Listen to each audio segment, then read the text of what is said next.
سورہ بقرہ کی 62ویں آیت میں آتا ہے کہ بھلے تم مسلمان ہو، یہودی ہو، عیسائی ہو یا ستارہ پرست ہو، اگر تم خدا اور روز آخرت پر ایمان رکھتے ہو تو قیامت کے دن تم غمناک نہ ہوگے۔ تو گاندھی صاحب، کیا پھر آخرت میں جزا اور سزا کے لیے مسلمان ہونا ضروری نہیں؟ اس کا جواب دیا کہ نہیں، اس کے لیے ایک معیار ہے جو قائم کر دیا گیا ہے۔ وہ معیار کیا ہے کہ آدمی اس حقیقت کا اعتراف کرے کہ میرا ایک پروردگار ہے، اور وہ یہ جانے کہ مجھے ایک دن اس کے سامنے جواب دہ ہونا ہے، اور اس جواب دہی کی بنیاد اچھا عمل ہے۔ یہ بنیاد ہے، یہ معیار ہے، یہ میرٹ ہے جس کی بنیاد پر اللہ انتخاب کرے گا سب مذاہب کے اندر سے، یہودیوں میں سے بھی، مسیحیوں میں سے بھی، مسلمانوں میں سے بھی، اس کے ہر قوم کے اندر سے، دنیا کے اندر جتنی اقوام، جتنے مذاہب پائے جاتے ہیں، اس معیار پر انتخاب کیا جائے گا، بشرطے کہ انہوں نے کسی بڑے جرم کا ارتکاب نہ کیا ہو۔ تو گاندھی صاحب، وہ جو کیا کہتے ہیں مورل ایتھیسٹ ہے، جو آخرت میں نہ جنت میں یقین رکھتا ہے نہ جہنم میں یقین رکھتا ہے، تو پھر اس کی جزا اور سزا کا فیصلہ کیسے ہوگا؟ اگر اس نے جانتے بوجھتے حق کا انکار کیا ہے، سرکشی کے ساتھ حق کا انکار کیا ہے، یہ جان کر کے خدا ہے، پھر مانا نہیں ہے، محض فیشن کے طور پر اپنے آپ کو ایتھیسٹ بنائے رکھا ہے، ایک ایسی چیز کہی ہے کہ جس چیز کے لیے اس کا ضمیر مطمئن نہیں تھا کہ وہ کہہ رہا ہے، تو مجرم کیوں نہیں ہے؟ گاندھی صاحب، اس سے پہلے کہ میں گفتگو کو آگے بڑھاؤں، میں چاہوں گا کہ اسلام میں جو جزا اور سزا کا تصور ہے، آپ اس کی ذرا مختصراً وضاحت کر دیجیے۔ جزا اور سزا انسان کی فطرت ہے۔ انسان کو جس طریقے سے آنکھیں دی گئی ہیں کہ وہ دیکھے، کان دیے گئے ہیں کہ وہ سنے، اسی طرح اس کو ایک حادثہ اخلاقی بھی دیا گیا ہے۔ حادثہ اخلاقی کا مطلب یہ ہے کہ میں اپنے اندر جھانکتا ہوں تو میں یہ محسوس کرتا ہوں کہ میرے اندر خیر اور شر کا شعور ہے۔ میں کچھ چیزوں کو اچھا کہتا ہوں، کچھ چیزوں کو برا کہتا ہوں۔ میرا یہ شعور ازلی ہے، میرا یہ شعور ابدی ہے، میرا یہ شعور عالمگیر ہے۔ پوری انسانیت میں اگر کسی چیز کو آپ یکساں اور مشترک دیکھتے ہیں تو وہ میرا یہی شعور ہے۔ اس شعور کے کچھ نتائج منطقی طور پر نکلنے چاہیے۔ اگر کچھ چیزیں خیر ہیں اور کچھ چیزیں شر ہیں تو اس کا یہ لازمی نتیجہ ہے کہ خیر کا نتیجہ خیر نکلے اور شر کا نتیجہ شر نکلے۔ اسی بنیادی تصور کو آگے بڑھا کر قرآن مجید نے یہ بتایا ہے، قرآن مجید سے پہلے بلکہ انبیاء علیہ السلام نے اس بات کی تعلیم دی ہے کہ اس دنیا کے بعد ایک دوسری دنیا آنے والی ہے۔ بلکہ قرآن مجید اور انبیاء علیہ السلام کی تعلیم کا خلاصہ تو یہ ہے کہ اللہ تعالیٰ نے اصلاً اسی دنیا کو بنانے کا فیصلہ کیا۔ وہ دنیا ابدی ہوگی، اس میں موت پر موت طاری ہو جائے گی، وہ ہمیشہ کے لیے ہوگی، اس کا عیش جاویدانی ہوگا، اس میں انسان کا ارتقاء لامحدود ہوگا۔ اس دنیا کو جب بنانے کا فیصلہ کیا تو اس کے ساتھ ہی یہ فیصلہ بھی کیا گیا کہ کیا اس دنیا میں ایک ایسی مخلوق آباد کی جائے جس کو اللہ تعالیٰ اس دنیا میں رہنے کے بس قابل بنا دے، یا کسی مخلوق کا امتحان کر کے اس کو آزمائش سے گزار کے دیکھا جائے کہ کیا وہ اس دنیا میں، اس ابدی دنیا میں، اس ہمیشہ کی عیش میں رہنے کے قابل ہے۔ چنانچہ اس دنیا میں آباد کرنے کے لیے پہلے اس دنیا کو تخلیق کیا گیا۔ یہ ایک عارضی دنیا ہے، اس میں زندگی موت کا ایک کارخانہ ہے جو چل رہا ہے۔ آپ اس میں آتے ہیں، آپ چلے جاتے ہیں، اس کی کسی چیز کو بقا نہیں ہے، اس میں ہر چیز ناتمام ہے، اور اس دنیا کے اندر انسان کو امتحان سے گزار کر یہ دیکھا جا رہا ہے کہ کون لوگ ہیں جو میرٹ پر اس دنیا میں آباد ہونے کا اپنے آپ کو اہل ثابت کرتے ہیں۔ یہی اسلام کا جزا و سزا کا تصور ہے۔ اس جزا و سزا کا کچھ حصہ اس دنیا سے بھی متعلق ہے، اور اس دنیا میں اس کو اس لیے برپا رکھا گیا ہے تاکہ وہ لوگوں کے لیے دلیل بنے آخرت کی جزا و سزا کی۔ ہمیشہ کی جزا و سزا، آخری درجے کی جزا و سزا، حتمی جزا و سزا، وہ قرآن بھی یہی کہتا ہے اور تمام الہامی مذاہب بھی یہی کہتے ہیں کہ وہ آخرت میں ہوگی۔ ایک دنیا ختم ہونے والی ہے، ایک نئی دنیا وجود میں آنے والی ہے۔ وہ کہاں وجود میں آنے والی ہے، اس کا جواب بھی قرآن نے دے دیا ہے کہ یہ جو تم اپنے اوپر ایک عظیم کائنات دیکھ رہے ہو، اور یہ بھی دیکھ رہے ہو کہ اس میں کہیں کوئی آبادی نہیں ہے، یہ بالکل ڈھنڈار پڑی ہوئی ہے۔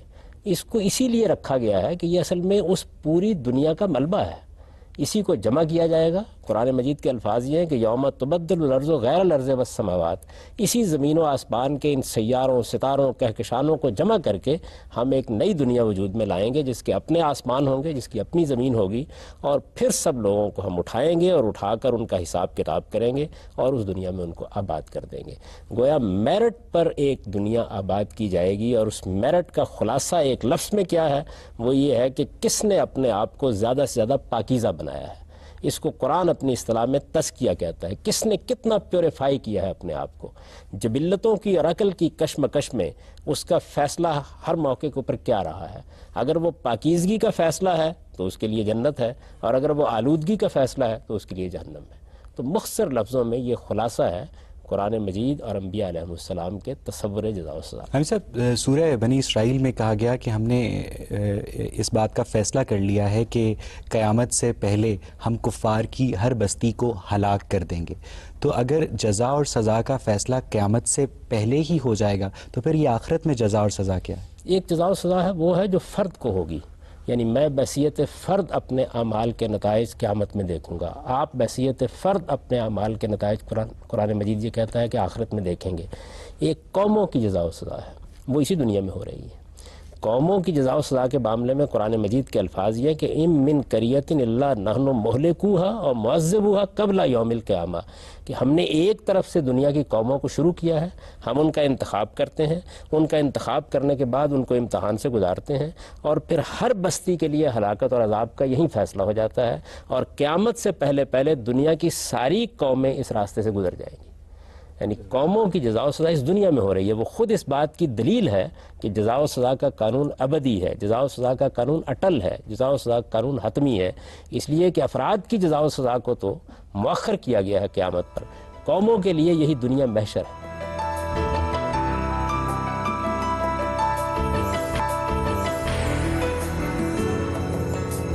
اگر گاندھی صاحب، ٹوائن بھی تو یہ کہتا ہے کہ اپنے مطالعہ تاریخ میں کہ جن بھی قوموں کو عروج حاصل ہوتا ہے ان کو زوال آنا ہی ہوتا ہے، تو اس کو جزا اور سزا سے ریلیٹ کرنا کیا اوور ایگزیجریشن نہیں ہو جائے گی؟ آنا ہی ہوتا ہے تو ایک امر واقعہ کے بیان ہے، سوال یہ کیوں آنا ہوتا ہے؟ اس کے کوئی وجوہ ہوں گے، اس کے کوئی اسباب ہوں گے، وہ ٹائنبی نے بھی بیان کیے ہیں، وہ ابن خلدون نے بھی بیان کیے ہیں، یعنی یہ تجزیہ کر کے دیکھا جائے گا نا کہ کیوں ہوتا ہے۔ تو میں جب قوموں کی تاریخ کا مطالعہ کرتا ہوں تو یہ بالکل بات واضح ہو جاتی ہے۔ قرآن مجید نے اس کو ایک اصول کے طور پر بیان بھی کر دیا ہے۔ قرآن یہ کہتا ہے کہ قوموں کا انتخاب تو اللہ تعالیٰ اپنی حکمت کے تحت کر رہے ہیں اور ایک ترتیب سے کر رہے ہیں، یعنی پہلے حام کی نسلیں، پھر سام کی نسلیں، اب یافس کی اولاد۔ یہ یافس ہے جس کے دونوں بیٹوں کا نام یاجوج اور ماجوج ہے، انہی کی زیادہ تر اولاد ہے جو چین میں، روس میں، ان سلطنتوں میں آباد ہے، اور آپ دیکھیں دنیا کا اقتدار ان کی طرف آہستہ آہستہ لڑکتا جا رہا ہے۔ یہی وہ پیشین گوئی ہے جو بائبل میں بھی کی گئی اور قرآن مجید میں بھی کی گئی کہ دنیا کے خاتمے کے قریب اقتدار یاجوج ماجوج کے پاس ہوگا، تو یاجوج ماجوج کی طرف یہ آہستہ آہستہ بڑھتا چلا جا رہا ہے۔ اللہ تعالیٰ کے اس قانون کا جب آپ جائزہ لیتے ہیں تو قرآن ہمیں یہ بتاتا ہے کہ اس میں کیا چیز ہوتی ہے۔ انتخاب تو خدا اپنے علم و حکمت سے کرتا ہے، لیکن اس کے بعد ان اللہ لا یغیر ما بقوم حتی یغیروا ما بانفسہم، جب علم اور اخلاق کے لحاظ سے وہ اپنے آپ کو پستی میں گرا دیتے ہیں تو پھر اللہ بھی ان کو پستی میں گرا دیتا ہے۔ آپ کوشچن کریں۔ یہ کہتے ہیں کہ سزا دینا آسان ہوتا ہے بنسبت کسی کو ٹھیک کرنا، اگر یہ بات صحیح ہے تو پھر اللہ تعالیٰ نے اپنے لیے ایک آسان کام کیوں منتخب کیا؟ اللہ تعالیٰ نے تو بہت مشکل کام اپنے لیے پسند کیا، اس لیے کہ اس دنیا کے اندر پے در پے انبیاء علیہ السلام بھیجے، اپنی کتابیں نازل کی تاکہ لوگ ٹھیک ہوں۔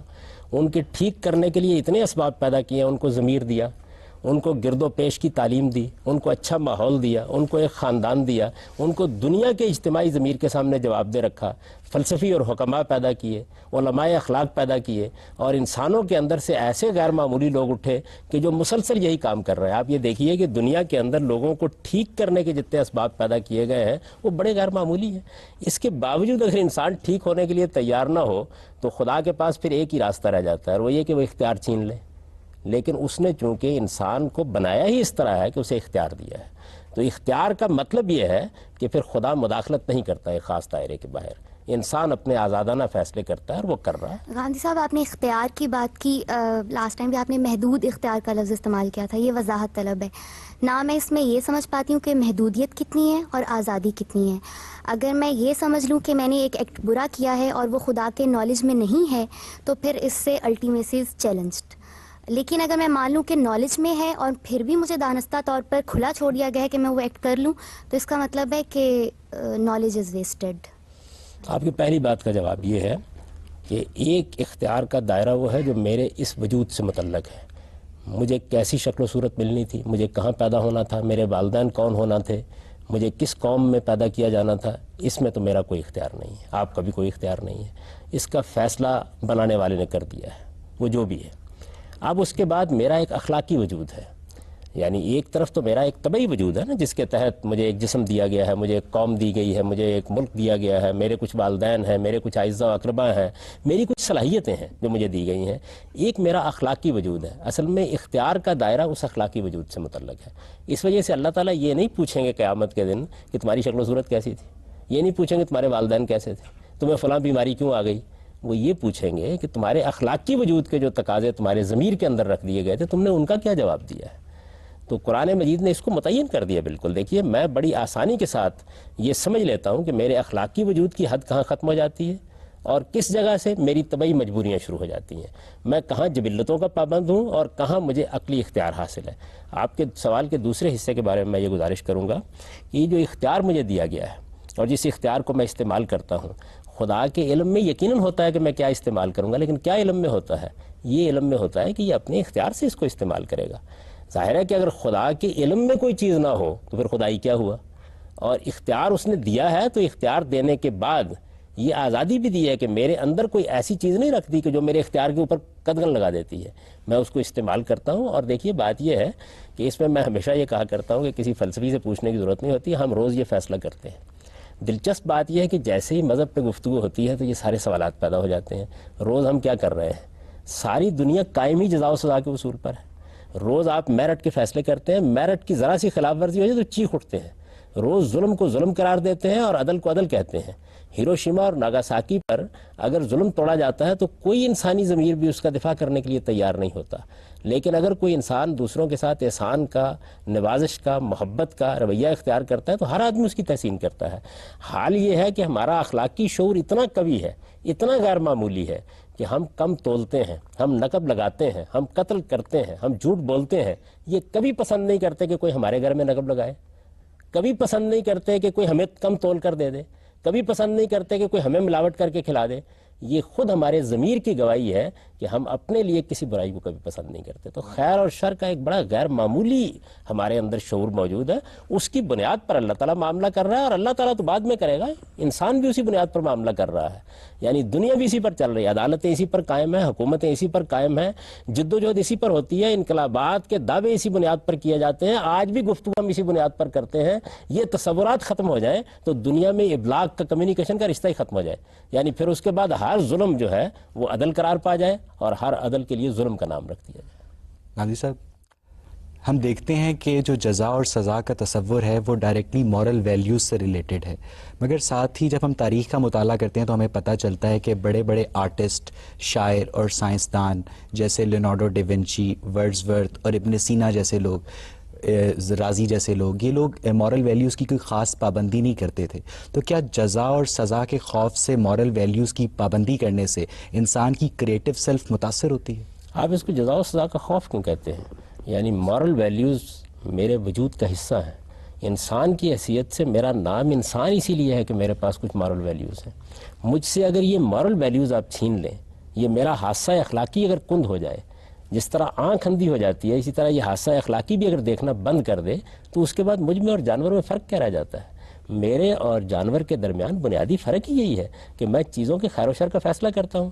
اب اگر فرض کر لیجئے کہ کسی بڑے آرٹسٹ نے، بڑے حکیم نے، بڑے غیر معمولی شخص نے قتل کرنے کا فیصلہ کر لیا ہے تو اس کے بڑا آرٹسٹ ہونے کی وجہ سے اس کے قتل کرنے کے داعیات کو قبول کر لیا جائے گا.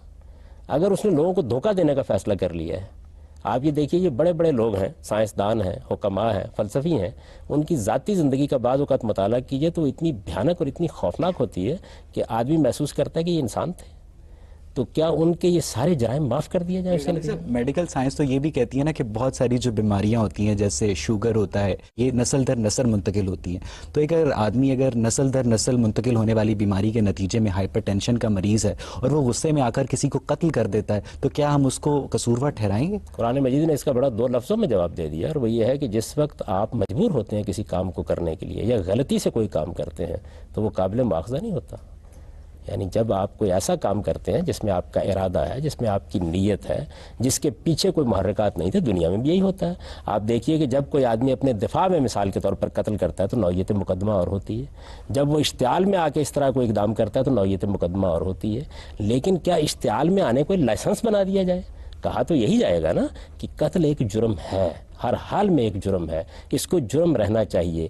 رہ گئی یہ بات کہ آدمی نے اس جرم کا ارتکاب کن حالات میں کیا ہے، اس کو ہم بھی دیکھتے ہیں، ہماری عدالتیں بھی دیکھتی ہیں۔ دیکھیے ہمارے پاس ملازمین ہوتے ہیں، ہم کوئی دفتر بناتے ہیں، اس میں لوگ کام کر رہے ہوتے ہیں، اس میں بھی جزا و سزائی کا قانون چل رہا ہوتا ہے، میرٹ پر انتخاب کیا جا رہا ہے۔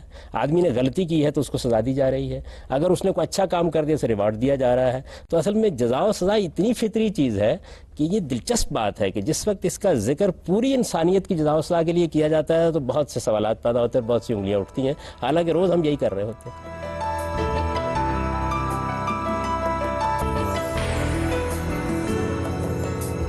میں یہ پوچھنا چاہوں گا کہ قرآن کریم میں سورہ کہف میں جو واقعہ بیان ہوا ہے حضرت موسیٰ اور ایک شخص کا جسے حضرت خضر علیہ السلام سے منسوب کیا جاتا ہے، اس میں جب ہم دیکھتے ہیں تو وہ شخص جو ہے اس نے ایک بچے کو قتل کیا، اور اس کے جواب میں حضرت موسیٰ کو یہ بتایا جاتا ہے کہ اس کے قتل کرنے کی وجہ یہ تھی کہ یہ مستقبل میں جو ہے وہ کوئی بدماش، ڈکیت یا قاتل بنے گا، اور اس وجہ سے اپنے ماں باپ کا جو نام اور پہچان ہے اس کو داغدار کرے گا۔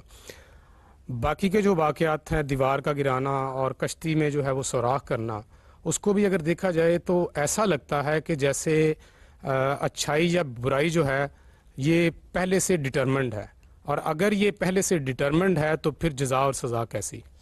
دیکھیے وہ واقعہ بڑا حکیمانہ واقعہ ہے، اس میں اصل میں کیا یہ گیا ہے کہ ایک پیغمبر کے سوالات کا جواب دینے کے لیے اس دنیا کے پیچھے خدا کا ہاتھ جیسے کام کر رہا ہے، اسے تھوڑا سا پردہ اٹھا دیا گیا ہے۔ یعنی یہ بتایا گیا ہے کہ اس دنیا میں جو واقعات ہو رہے ہوتے ہیں یہ اندھے اور بہرے واقعات نہیں ہیں، ان کے پیچھے خدا کا ہاتھ ہوتا ہے۔ کیوں خدا کا ہاتھ ہوتا ہے ان کے پیچھے؟ اگر بالکل بے لگام چھوڑ دیا جائے انسان کو، یعنی میں قتل کا منصوبہ بناتا ہوں، میں اس کی باقاعدہ منصوبہ بندی کرنے کے بعد اس کے لیے اقدام کرنا چاہتا ہوں، یہاں تک تو میرا اختیار ہے، قتل ہو جانے دیا جائے، اس معاملے میں بعض اوقات خدا مداخلت کرتا ہے، اسے کرنی چاہیے، ورنہ دنیا فساد کا شکار ہو جائے گی۔ وہاں جو سوال کا جواب دیا گیا وہ یہ ہے کہ یہ نوجوان اپنے والدین کے لیے بہت بڑا مسئلہ بننے والا تھا، تو اس وجہ سے ہم نے اس کی زندگی ختم کر دی۔ یہ روز ہو رہا ہے، بچے مر رہے ہیں، لڑکپن میں لوگ دنیا سے رخصت ہو رہے ہیں، نوجوان دنیا سے رخصت ہو رہے ہیں۔ یہ اس سوال کا جواب دیا گیا ہے کہ یہ کیوں ہو رہا ہے، اس کا ایک جواب، یہ نہیں بتایا گیا کہ سارے جواب ہیں، ایک چیز سے پردہ اٹھا کے یہ بتا دیا گیا کہ اس کے پیچھے خدا کی یہ حکمتیں ہوتی ہیں۔ یعنی خدا مداخلت کرتا ہے، اور مداخلت کرنے کے بعد، لیکن اس کا مطلب یہ نہیں ہے کہ اس مداخلت کے نتیجے میں بری الذمہ ہو جاتا ہوں۔ اس کو دیکھیے چند اصولوں میں سمجھ لیجئے۔ میں یہاں سے ارادہ کرتا ہوں کہ مجھے حج کرنے کے لیے جانا ہے، ایک نیکی کا کام ہے، میں نے اس کے لیے روپیہ جمع کیا ہے، میں نے اپنا گھر بار چھوڑا ہے، میں نکل کھڑا ہوا ہوں، راستے میں حادثہ ہو گیا اور میں نہیں کر سکا، تو مجھے کیا اس نیکی کے اجر سے محروم کر دیا جائے گا؟ قرآن کا جواب یہ ہے کہ نہیں، وہ نیکی آپ کی نیت کی بنیاد پر آپ کو حاصل ہو جائے گی۔ اللہ تعالیٰ نے روک دیا، نہیں ہونے دیا، اس میں کچھ مصلحتیں ہوتی ہیں، ان میں سے کچھ مصلحتیں ہیں جس کو واقعہ خضر میں بیان کر دیا گیا ہے۔ بالکل اسی طریقے سے میں گھر سے نکلتا ہوں، کسی آدمی کو مارنے کے لیے نکل کھڑا ہوتا ہوں، تو کیا ہر آدمی کو لائسنس دے دیا جائے کہ وہ جب کسی کو مارنا چاہے مار دے؟ نہیں، کبھی خدا اس معاملے کو ہونے دیتا ہے اور کبھی اس کو روک دیتا ہے اپنی مصلحتوں اور اپنی حکمتوں کے تحت۔ لیکن قاتل جب نیت اور ارادہ کر کے نکل کھڑا ہوا تو وہ مجرم ہو چکا ہے، اس سے کوئی فرق نہیں پڑتا کہ ہوا ہے یا نہیں۔ سر، اس واقعے میں جس بچے کا ذکر کیا گیا ہے وہ ایک شاید ایسا بچہ ہے جو ابھی لائبل نہیں ہے ایسے کسی فیل کے لیے، تو کیا یہ واقعہ جو ہے پری ایمپٹیو سٹرائک کو جسٹیفائی نہیں کرتا؟ دیکھیے بات یہ ہے کہ خدا تو قبل از وقت بھی اقدام کرے گا۔ اگر کوئی قابل اعتراض بات ہو سکتی تھی تو وہ یہ ہو سکتی تھی کہ اس کے لیے جزا و سزا کا فیصلہ اس بنیاد پر کر دیا جاتا ہے، یہ نہیں کیا گیا۔ یعنی اس کے والدین کو ایک صورتحال سے بچا لیا گیا ہے۔ ایک شخص نیک ہے، اس نے اپنی طرف سے اعلیٰ اخلاقی زندگی بسر کی ہے، اس کے پیش نظر کچھ مقاصد ہیں، اس کے ہاں ایک ایسا بچہ پیدا ہوا ہے کہ جس کے بارے میں خدا نے اپنے علم سے یہ جان لیا کہ یہ کل کیا رویہ اختیار کرے گا، تو اس کو اس آزمائش سے بچا لیا گیا۔ لیکن اس کے قبل از وقت دنیا سے لے جانے کے بعد اللہ تعالیٰ یہ نہیں کریں گے کہ جو اس نے مستقبل میں کرنا تھا اس کی بنیاد پر کوئی جزا و سزا دیں۔ جزا و سزا کے بارے میں قرآن نے واضح کر دیا بالکل، اور تمام الہامی مذاہب میں یہ بات بالکل واضح ہے کہ جس وقت اس کا صدور ہو جاتا ہے، جس وقت آپ وہ کام کر ڈالتے ہیں، اس کے بعد اللہ تعالیٰ سزا دیتا ہے۔ جزا کے معاملے میں تو اللہ تعالیٰ جس کو جو چاہے دے دے، اس میں تو کوئی رکاوٹ نہیں، لیکن سزا اس وقت تک نہیں ملتی جب تک کہ آپ کسی چیز کو جانتے بوجھتے نہیں کرتے اور جب تک کر نہیں گزرتے۔ اللہ تعالیٰ کے علم میں اس بچے کو پیدا کرتے وقت یہ بات نہیں تھی، اور اس کو پیدا کرنا اور کرنے کے بعد ہلاک کرنا ضروری تھا؟ بہت اچھا سوال آپ نے کیا. دیکھیے والدین کو ایک بچہ دینا بھی ضروری تھا. بچہ ہمارے پاس 3 مراحل سے گزرتا ہے. ایک وہ مرحلہ ہوتا ہے جس میں نہ اس کے اندر کوئی خیر کا شعور ہوتا ہے نہ شر کا شعور ہوتا ہے. ہم اس سے کھیلتے ہیں, اس سے محبت کرتے ہیں, وہ ہمارے گھر کی رونق ہوتا ہے. اس وقت وہ ایک نعمت ہوتا ہے. پھر وہ لڑکپن کی زندگی میں داخل ہوتا ہے تو کچھ ذمہ داریاں اس سے متعلق ہوتی ہیں. یہ والدین کا امتحان ہے جس سے ان کو گزارا جاتا ہے. پھر وہ وقت آتا ہے جب وہ جوان ہونے کے بعد اپنے خیر و شر کے ساتھ نمودار ہو جاتا ہے. تو اس سے پہلے فیصلہ کر دیا گیا. پہلے دونوں مراحل سے کیوں محروم کیا جائے؟ اس لیے کہ پہلے دونوں مراحل تو عظیم نعمت ہے. یعنی آپ کبھی گھر میں کھیلتے ہوئے ہمکتے ہوئے بچوں کو دیکھیے. میں تو اس عمر میں پہنچا ہوں جہاں میں بچوں کو دیکھتا ہوں, اپنے بچوں کے بچوں کو دیکھتا ہوں, تو میں یہ محسوس کرتا ہوں کہ شاید خدا اس سے بڑی کوئی نعمت نہیں پیدا کر سکتا آپ کے لیے. وہ بچے بڑے ہو کر کیا ہوں گے کچھ نہیں کہا جا سکتا. یعنی ممکن ہے کہ ارسطو افلاطون بن جائے, ممکن ہے کہ شیطان بن جائے. وہ جب شیطان بننے کے مرحلے میں داخل ہوتے ہیں اس وقت خدا مداخلت کرتا ہے بعض اوقات, اور کرنی چاہیے, ورنہ دنیا جہنم بن جائے, جینا مشکل ہو جائے. یعنی اس دنیا کا نظم چلا رہا ہے پروردگار. صرف اس کو پیدا کر کے کہیں بیٹھ نہیں کیا, اس کا نظم چلا رہا ہے. دیکھو قرآن نے اسے 2 لفظوں میں بیان کیا, الا لہ الخلق والامر. اس نے صرف پیدا ہی نہیں کیا, وہ اس دنیا کا نظم بھی چلا رہا ہے. لہٰذا اس کے اندر بڑا فساد نہیں پیدا ہونے دیتا. ورنہ آزمائش کے لیے ایک دنیا بنا دی جائے, اختیار لوگوں کو دے دیا جائے, اختیار کے استعمال کی آزادی دے دی جائے, تو آپ جانتے ہیں کہ انسان کیا چیز ہے. ابھی آپ نے دیکھا زندہ انسانوں کو جلا دینے میں انسان کو خوف نہیں آتا. ایک آدمی اٹھتا ہے اپنے مقاصد کے لیے معصوم لوگوں کے پرخچے اڑا دیتا ہے. 10-10 20-20 لوگ ایک بم باندھ کے سب کچھ کر دیتا ہے. اپنے سیاسی مقاصد کے لیے آپ پورے کے پورے شہروں کو برباد کر دیتے ہیں. یہ کوئی معمولی درجے کے جرائم ہیں. تو بعض اوقات ان جرائم کو روکنا پڑتا ہے. اس کی وجہ یہ ہے کہ یہ ایک حد سے اگر بڑھ جائے تو آزادی اور اختیار کا استعمال تو ہو جائے گا, لیکن شاید دنیا ہی ختم ہو جائے گی. تو ایک توازن قائم رکھتے ہیں اللہ تعالیٰ کہ کتنی حد تک اس آزمائش کو جاری رکھنا ہے اور کتنا نہیں رکھنا. لیکن سزا صرف اس وقت دیتے ہیں جب حجت پوری ہو جاتی ہے, بات واضح ہو جاتی ہے, کسی چیز کا ارتکاب آدمی کرتا ہے, جانتے بوجھتے ارتکاب کرتا ہے, اس سے پہلے سزا نہیں دیتے.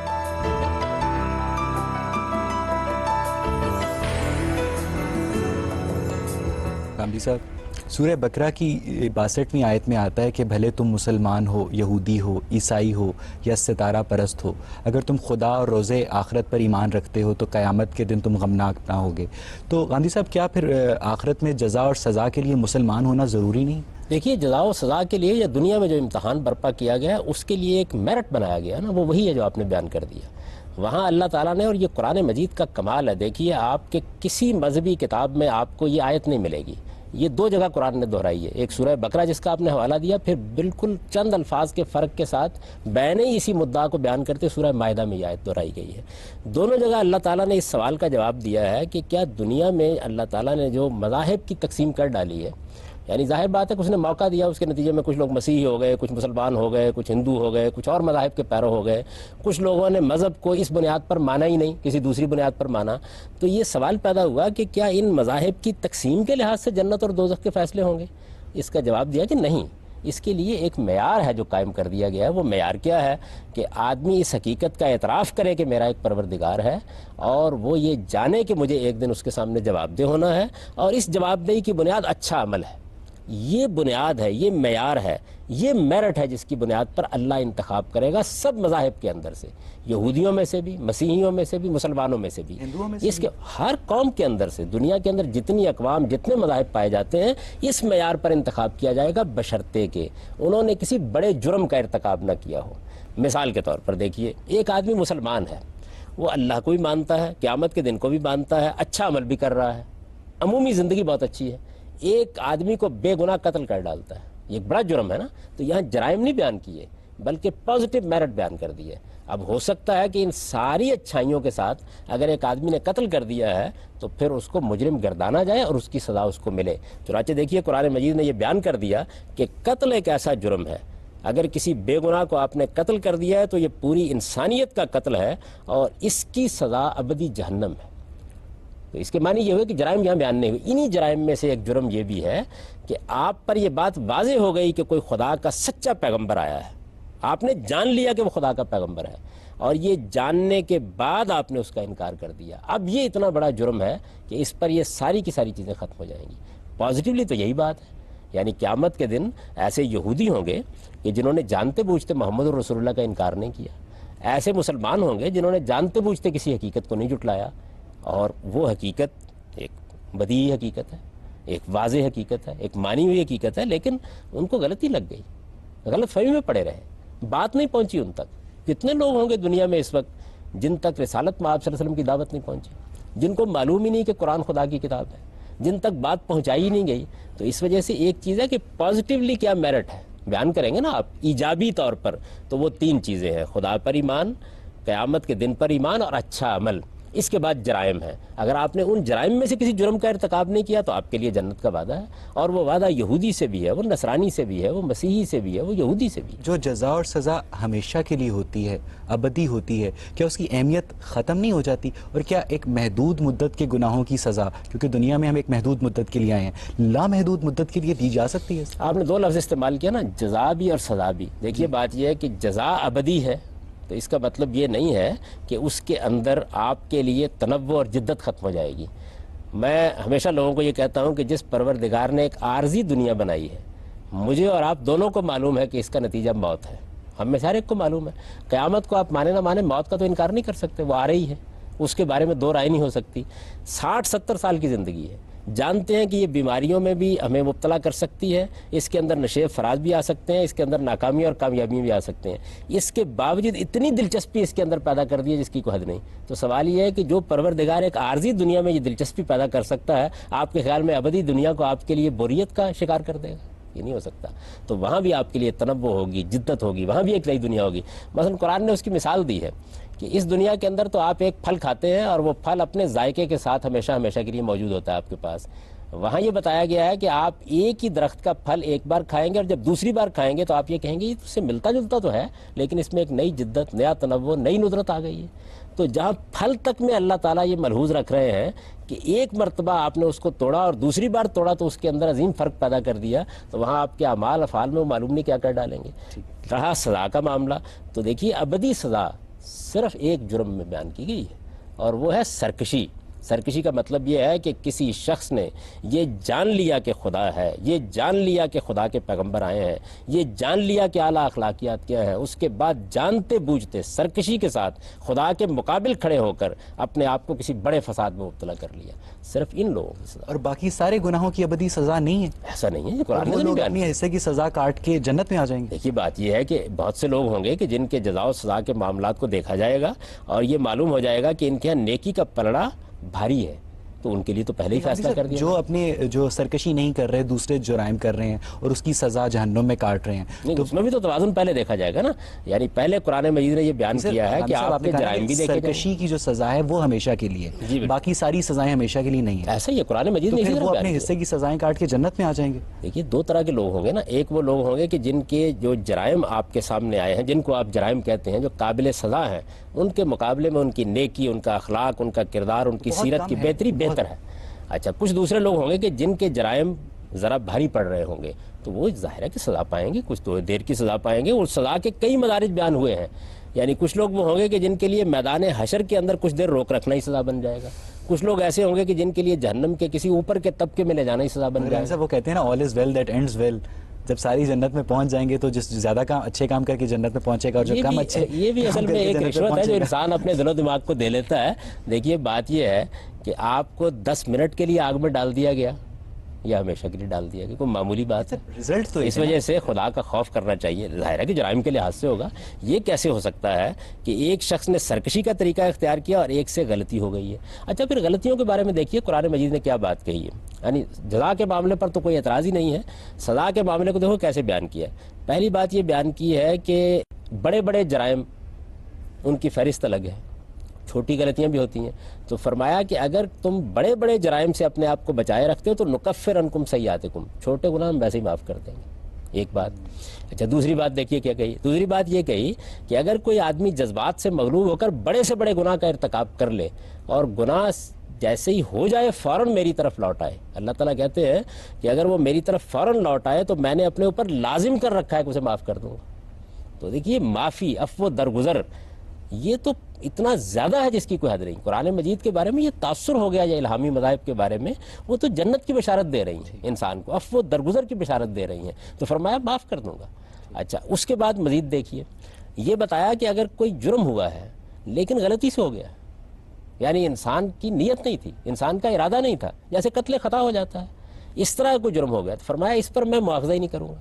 تو یہ نہیں کیا گیا کہ سب جرائم کی سزا یہ ہے کہ ابدی طور پر جہنم میں ڈال دیا جائے، ان کو کیٹیگرائز کیا گیا ہے، بتایا گیا ہے کہ ان کے درجے ہیں، بڑے ہیں، چھوٹے ہیں، اور جس طرح ایک عدالت فیصلہ کرتی ہے اسی طرح فیصلہ۔ پھر اس کے بعد مزید یہ کہا گیا ہے کہ خدا اس وقت تک کسی شخص کے بارے میں کوئی جزا و سزا کا فیصلہ نہیں کرے گا جب تک وہ مطمئن نہیں ہو جائے گا کہ ہاں میں اس کا مستحق ہوں اور مجھے یہ سزا ملنی چاہیے۔ دنیا کا کوئی بندہ اپنی سزا سے مطمئن نہیں ہوتا۔ ایک اطمینان وہ ہے، اور عدم اطمینان وہ ہے جو اس دنیا میں بہانے بازی کے طور پر ہوتا ہے۔ جب حقائق سامنے آتے ہیں تو اس کے بعد آپ کو استدلال کے سامنے سر جھکانا ہوتا ہے۔ یہ صورتحال تو ہم دنیا کی عدالتوں میں دیکھتے ہیں کہ جس وقت جرائم کی آپ کے سامنے پوری تصویر آ جاتی ہے اور گواہ بھگت جاتے ہیں اور حقائق واضح ہو جاتے ہیں تو یہاں بھی مجرم اعتراف کرنے کے مجبور ہوتے ہیں کہ ٹھیک سزا مل رہی ہے۔ ٹھیک، آپ پوچھیں۔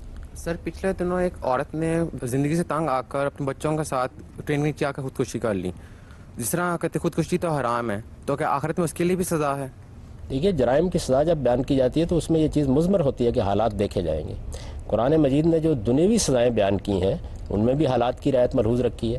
آپ یہ دیکھیے کہ بدکاری کی سزا بیان کی گئی ہے قرآن مجید میں، اس کے بعد یہ بتایا گیا ہے کہ اس معاشرے میں لونڈیاں ہیں جن کی اخلاقی تربیت اچھی نہیں ہوتی، جن کا ماحول اچھا نہیں ہوتا، تو فرمایا ان کو یہ سزا نہیں دی جا سکتی۔ تو اس عورت کے حالات کیوں نہیں دیکھے جائیں گے؟ اس نے کن حالات میں خودکشی کی، وہ کہاں پہنچی، اس نتیجے تک پہنچنے کے محرکات کیا تھے، یہ سب خدا کھول کے رکھ دے گا اپنے سامنے۔ تو سزا جب بیان کی جاتی ہے تو یہ بیان کر دیا جاتا ہے نا، قتل کی سزا قتل ہے، لیکن کسی قاتل کو سزا دیتے وقت بھی اس کے حالات دیکھے جاتے ہیں، بہت سے سوالات پوچھے جاتے ہیں۔ جرم کن حالات میں ہوا ہے، جرم کے محرکات کیا تھے، یہ آدمی ابھی نا تربیت یافتہ تو نہیں تھا، اس کا علم کتنا تھا، یہ ساری چیزیں اللہ تعالیٰ دنیا میں بھی کہتا ہے دیکھنی ہے، اور قیامت کے دن بھی ظاہر ہے کہ اس کو دیکھیں۔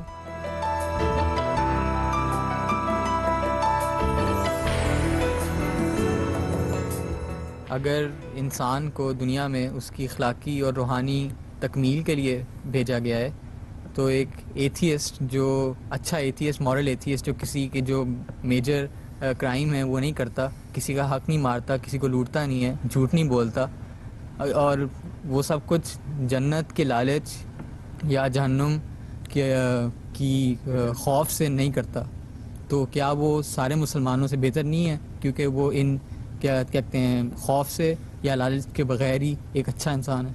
یہی بات یہ ہے کہ کوئی آدمی بھی جب اچھا آدمی ہوتا ہے تو اس کے کچھ محرکات ہوتے ہیں، وہ محرکات کیا ہے ان کا جائزہ لیا جائے گا، ان کے لحاظ سے اللہ تعالیٰ بھی وہاں فیصلہ کریں گے۔ اگر کسی آدمی کو خدا سے جزا پانے کی تمنا ہی نہیں ہے تو خدا پہ اور کوئی ذمہ داری بھی عائد نہیں ہوتی، اس نے دنیا میں اپنی جزا پا لی۔ اس کا جواب قرآن نے 2 لفظوں میں دے دیا ہے، یہ بتایا ہے کہ جو لوگ قیامت میں مجھ سے جزا چاہتے ہیں میں ان کی جزا محفوظ رکھے ہوئے ہوں، اور جو یہ کہتے ہیں کہ ہمارے اعمال کی جزا ہمیں دنیا میں مل جائے میں ان کو پورا بدلہ یہی دے دیتا ہوں، پھر آخرت میں مجھ سے کوئی مطالبہ نہیں کر سکتے۔ تو اس ایتھیسٹ سے پوچھا جائے گا کہ تم کیا چاہتے تھے؟ اگر وہ یہ کہتا ہے کہ میں تو دنیا میں جزا چاہتا تھا تو وہ مل گئی اس کو، اور اگر وہ آخرت کی جزا چاہتا تھا تو پھر وہ ایتھیسٹ نہیں تھا، وہاں مل جائے گی اس کو۔ نہیں تو ایک مورل ایتھیسٹ جنت میں نہیں جا سکتا؟ یہ بات ہے، وہ جانا ہی نہیں چاہتا، آپ کیوں بھیجنا چاہتے ہیں؟ پہلے تو اس سے پوچھا جائے گا نا، وہ تو صاف صاف یہ کہہ رہا ہے کہ نہ جنت ہے، نہ جہنم ہے، نہ کوئی خدا ہے، نہ میں اس کے سامنے جواب دہ ہوں۔ اس نے اپنے آپ کو یہاں پہ فیصلہ کر لیا ایک خاص جگہ کے اوپر، اب وہ کوئی حق نہیں رکھتا۔ لیکن میں یہ نہیں کہہ رہا کہ اللہ اس کے ساتھ کیا کرے گا، اللہ تعالیٰ نے جو فیصلے کرنے ہیں ان کا مجھے حق نہیں ہے کہ میں اس کو بیان کروں۔ اللہ وہ درگزر سے کام لے گا، معاف کر دے گا، کیا معاملہ اس کے ساتھ کرے گا وہ خدا کا کام ہے۔ میں تو اصول جو بیان کر رہا ہوں وہ قرآن نے بیان کر دیا ہے کہ جس نے اس دنیا میں کوئی کام کیا اور دنیا میں اس کا صلہ چاہا، ہم پورا اس کا حساب دنیا میں بے باک کر دیتے ہیں، اور جو قیامت میں صلہ چاہتا ہے اس کے لیے قیامت کا صلہ ہے۔ یہ آدمی کی نیت اور اس کے ارادے پر، وہ چاہتا کیا ہے۔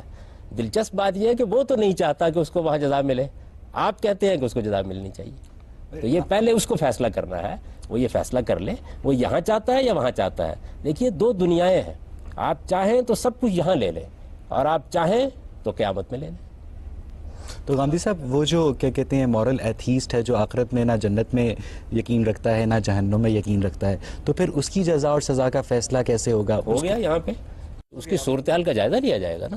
یعنی اس کو غلطی لگ گئی تھی، وہ کسی غلط فہمی میں تھا، اس نے سرکشی کا رویہ اختیار کیا ہے، اس پر حق واضح ہو گیا تھا اور اس نے اس کو نہیں مانا ہے، اس کے تعصبات آڑے آئے ہیں، اس نے اپنے جذبات کو عقل پر غلبہ دے دیا تھا، کیا کیا تھا؟ تو یہ جنت اور جہنم کے فیصلے جس طرح ہم یہاں بیٹھ کے کرتے ہیں ایسے نہیں ہوں گے، وہ ساری کی ساری چیز سامنے آ جائے گی۔ یعنی آپ کا کمپیوٹر جس طریقے سے ایک ایک چیز کو سامنے لے آتا ہے، اسی طرح سے اللہ تعالیٰ ایک ایک چیز کو سامنے لے آئیں گے.